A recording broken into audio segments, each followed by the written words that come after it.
I didn't believe I had time. I used to hold all of my tasks in my head. Everything seemed to be urgent, never-ending to-do list. I felt frustrated, stressed out, and lost. There is no time management. There is only self-management. I had to stop treating my calendar like it was a suggestion. Time isn't found. It's decided, it's created.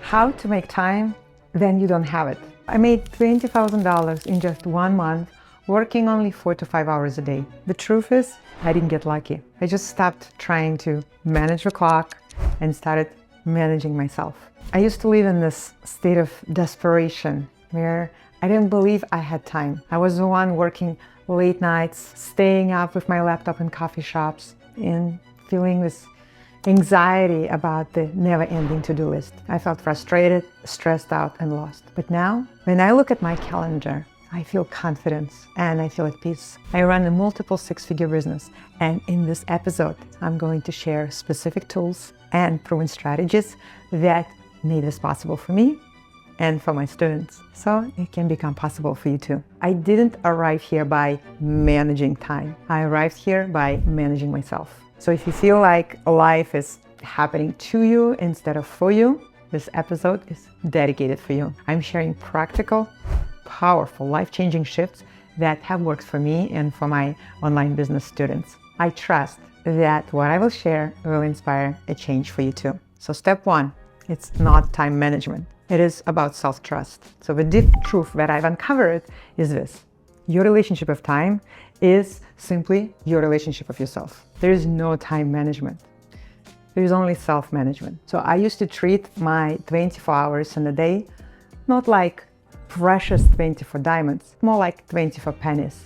And that attitude was this direct reflection of how little I trusted myself to actually follow through with what I planned. And this cycle of broken trust kept me feeling behind, unreliable, and unworthy. I realized that I had to prove to myself that I could trust me. And the solution that works for me now is an anchor ritual. For example, I committed to 2 tiny things. I'm learning French and Spanish on Duolingo while I'm holding my 10-minute planks every single morning. It's how I prove myself daily that I am a person who keeps my promises. I am my word.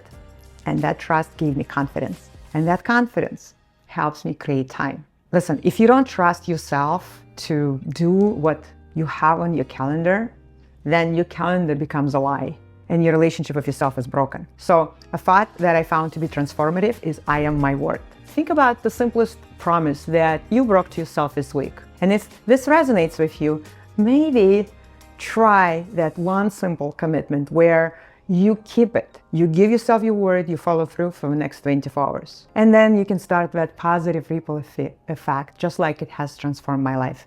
Step 2, you decide what it takes. So I realized that I needed to shift my focus. And instead of asking, how long this will task take me, which gives my power away, I started asking, how long will I give myself? So this reframing changed everything. Time isn't something that I wait for.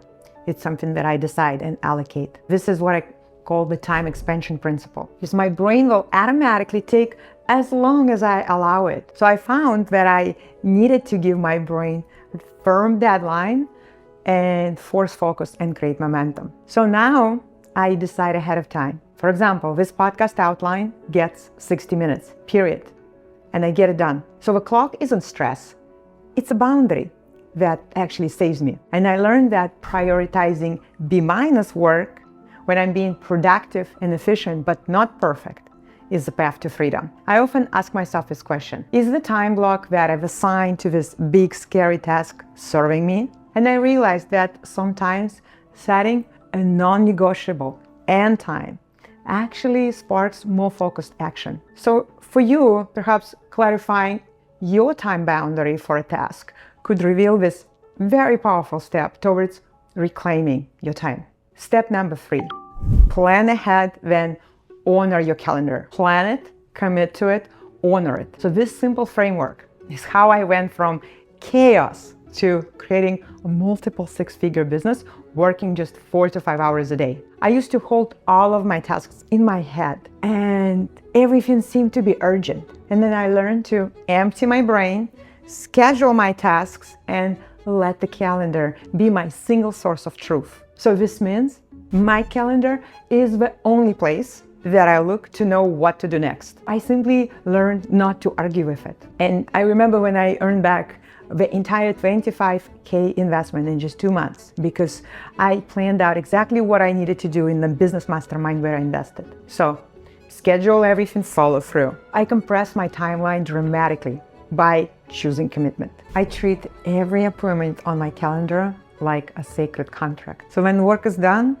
I'm free. So planning doesn't feel like a restriction. It's actually the ultimate creator of freedom. Here's what made a huge difference for me. I scheduled my next pleasure activity first. Also, I found that it was crucial that I treat every appointment with myself like a non-negotiable contract. Perhaps for you, trying to schedule that one joy activity just for this week that you're going to fiercely protect is what is going to help you create that sense of freedom and power. Also, the trap that I kept falling into was that I don't have time. Instead, actually owning that that's just not the priority for me. So the most powerful breakthrough for me was also this. I had to stop treating my calendar like it was a suggestion, and I decided to start treating it like a decision. So if you feel like you've been chasing time like a runaway train, know this. I've also been there, but then I was able to create a new life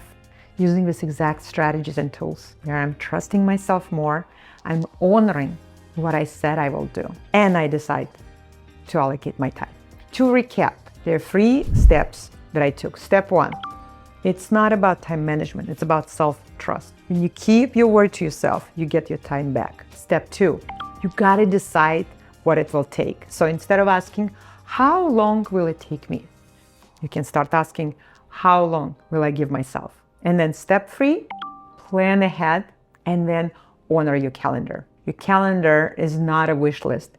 It's a sacred contract with yourself. And here's what I want you to take with you. Think about your future version of yourself. Stop wasting for a perfect moment. You get to start building your future right now by the decisions you're making today. So when you trust yourself, then you set clear boundaries, then you make decisions and you commit to what matters most, then you stop reacting to life and what happens, you start creating it instead. And even that one small promise that you keep to yourself today, that is going to be a foundation for a completely new reality for you tomorrow. So your future self, she's counting on you. If my story, if my strategies inspired you and gave you a clear direction, the next step to take, and I would really appreciate it that you take just a few moments to leave a 5-star review right now, because your support is going to help us reach so many more amazing women and help them to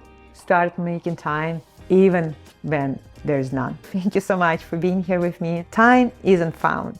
It's decided, it's created. Start with this one decision. What are you going to do with your time today? Decide how long it's going to do it and then commit to doing it, because it's ultimately about you and your relationship with yourself. So what kind of relationship do you want to build? I will see you in the next episode. Thank you so much for watching. Sending you much love.